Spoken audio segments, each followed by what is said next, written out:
வணக்கம். ஆகாஷ்வாணி புதுச்சேரி செய்திச் சுருக்கம் வாசிப்பவர் சத்குணா.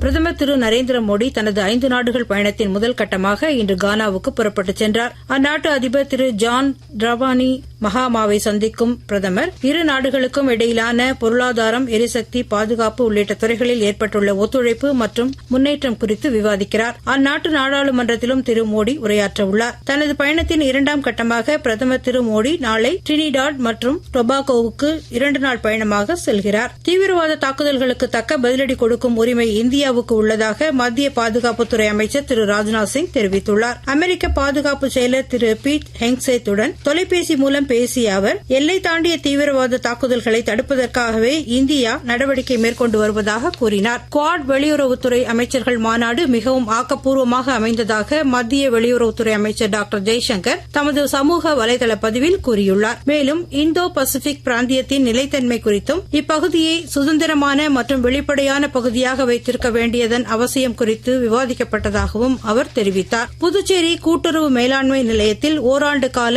முழு நேர கூட்டுறவு மேலாண்மை பட்டய பயிற்சிக்கு விண்ணப்பிக்க வரும் 20ஆம் தேதி வரை கால அவகாசம் நீட்டிக்கப்பட்டுள்ளது. இதற்கான விண்ணப்பங்களை www.tncu.tn.gov.in என்ற இணையதள முகவரியில் பதிவிறக்கம் செய்து பூர்த்தி செய்யப்பட்ட விண்ணப்பங்களை உரிய கட்டணத்துடன் நேரிலோ அல்லது அஞ்சல் மூலமாகவோ சமர்ப்பிக்கலாம். இங்கிலாந்தின் பிரிஸ்டலில் இந்தியா இங்கிலாந்து அணிகளுக்கிடையே நடைபெற்ற T20 மகளிர் கிரிக்கெட் போட்டியில் இந்தியா 24 ரன் வித்தியாசத்தில் வெற்றி பெற்றது. 5 போட்டிகள் கொண்ட இத்தொடரின் 3வது போட்டி நாளை மறுநாள் லண்டனில் ஓவல் மைதானத்தில் நடைபெறுகிறது. இத்துடன் இந்த செய்திச் சுருக்கம் நிறைவு பெறுகிறது.